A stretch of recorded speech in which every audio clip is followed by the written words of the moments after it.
Anaconda navigator open झाल्यानंतर एन्व्हायरमेंटवरती जायचं. इथे आपल्या प्रोजेक्टवरती क्लिक करायचं.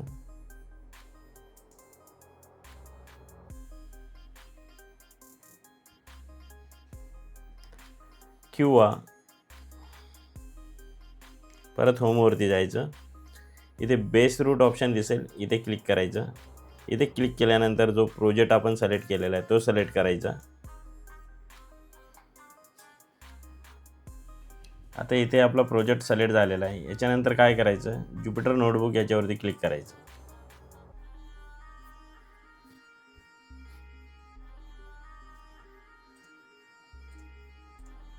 अशा पद्धतीने एक डॅशबोर्ड तुझ्या समोर येईल. इथे मग तुम्हाला काय करायचं, डाउनलोड फोल्डरमध्ये जायचं. इथे तुझा एक फोल्डर क्रिएट करून ठेवलेला आहे मी. या तुझ्या नावाच्या फोल्डरवरती डबल क्लिक करायचं, ओपन म्हणायचं. असा एक पेज ओपन होईल तुझ्यासमोर. ओपन झाल्यानंतर step by step work process follow करायच्या. Direct come to the point जे 03 फाईल आहे याच्यावरती जायचं. पण सुरुवातीला 1 नंबरची फाईल ओपन करायची. 1 नंबरच्या फाईलमध्ये आपण जे पॉईंट्स आतापर्यंत आपले झालेले आहे, तर आपले पॉईंट झाले इथं सॅटेलाईट डेटा डाउनलोड कंप्लीट झालं, प्री प्रोसेसिंग झालं, स्टडी क्लिपिंग झालं, डेटा इन्स्पेक्शन डॅशबोर्ड कंप्लीट झालं. त्याच्यानंतर पुढची प्रोसेस आपली व्हेजिटेशन इंडायसेस कंप्लीट झालं. नाव आपण इथून पुढची स्टेप्स आपल्या बाकी आहे. ठीक आहे. आपण ग्राउंड कंट्रोल पॉईंट आल्यानंतर आपण काय करणार, land use land cover classification apply करणार.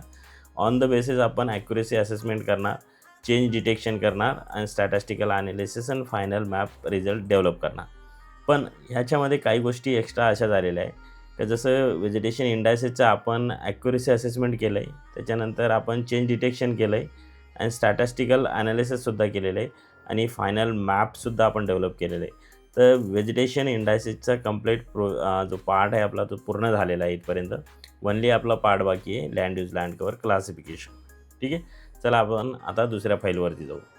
हे 2 नंबरची जी फाईल आहे याच्यामध्ये आपण सध्या तू काही इंटरफेअर करू नको, कारण हे डेटाबेस डाउनलोड करणे, प्री प्रोसेस करणे या सर्व गोष्टींसाठी ही फाईल मी डेव्हलप केलेली आहे. ठीक आहे.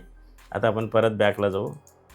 आता फाईल नंबर 3वरती येणार. 3वरती आल्यानंतर असं एक नवीन पेज ओपन होईल. यांना आता क्लोज करून टाकू. डेटा इन्स्पेक्ट डॅशबोर्ड म्हणजे याच्यामध्ये काय करणार आपण का this code automatically read multi band satellite. ठीक आहे.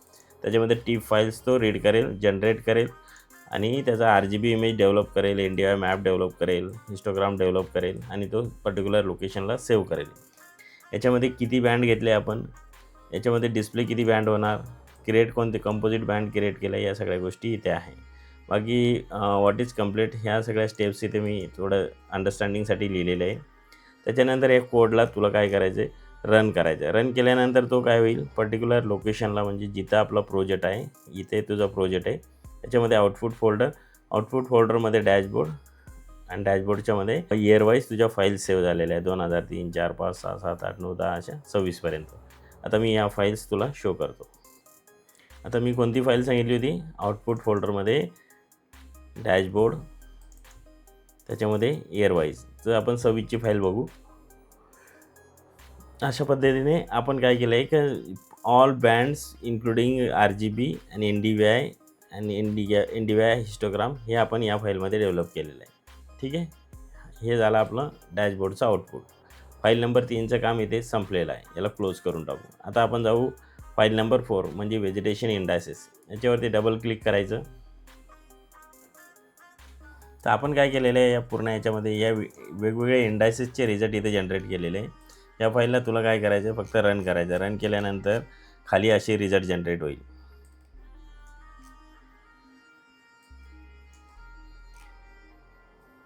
हे बघ, दिस इज RGB 2002ची इमेज आहे. याच्यामध्ये NDVI, EVI, 6V, NDWI. ठीक आहे. या सगळ्या फाईल्स आपल्या इथे डेव्हलप झाल्या इयर वाईज 2003, 2004, 2000 असं करत करत आपण 2020 आणि हे 2026पर्यंत आपण NDVIचे सगळे रिझल्ट काढलेले आहे. फाईल नंबर 4 इथे संपते. आता आपण जाऊया फाईल नंबर 5कडे. याच्यामध्ये आपण टाईम सिरीज ॲनालिसिसचे रिझल्ट जनरेट करणार आहोत.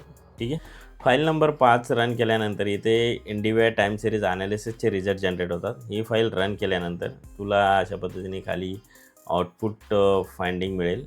हे जे दिसून येतं आहे इथं सुरुवातीला तुला जितके तुझे NDVIचे रिझल्ट मिळतील, त्याच्यानंतर आपण ते लोड करणार सगळे NDVI आणि त्या NDVIच्या बेसवरती NDVIचा टाईम सिरीज टेबल आपण डेव्हलप केलेला आहे. फक्त NDVIचा इथे टाईम सिरीज टेबल डेव्हलप केलेला आहे. बी रिमेंबर आपण बाकी यांचा अजून data table time series data काढलेला नाही.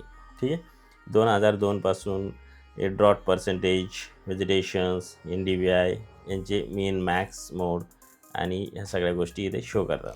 कोणत्या वर्षी आपल्याला कशा पद्धतीने ड्रॉट कंडिशन फेस करावं लागली. ते वेगवेगळे ग्राफ्स आहे इयर वाईज. फॉर एक्झाम्पल हे 2002चा ग्राफ आहे. ही this is a X and Y coordination, this is year and this is a ratio of drought affecting area. तर हे जे पॉईंट्स आहे हे तुम्हाला हाय ड्रॉट, लो ड्रॉट या कंडिशन शो करतो. हे मी तुम्हाला नंतर एक्सप्लेन करेल की एक्झॅक्ट हा जो रेशो आहे तुझा पॅरलल पाईपलाईन, ते हे thread slope it is showing the condition of situation on that year. आणि हे ड्रॉट लाईन आहे. याच्यावरती असेल तर ड्रॉट आहे का, याच्या खाली आहे तर ड्रॉट आहे का. तर या सगळ्या गोष्टी इथे मी सांगेन. आता हे सगळे मॅप आपण इथे डेव्हलप केलेले आहे. अशा पद्धतीने पूर्ण NDVIचे मॅप, टाईम सिरीज आपण इथे काढलेले आहे. आणि ह्या सगळ्या फाईल कुठं सेव्ह झालेल्या आहे, आउटपुटमध्ये NDVI टाईम सिरीज या नावाने. याच्यामध्ये Excel summary tables, table image, mean NDVI trend graph या सगळ्या गोष्टी इथं आहे.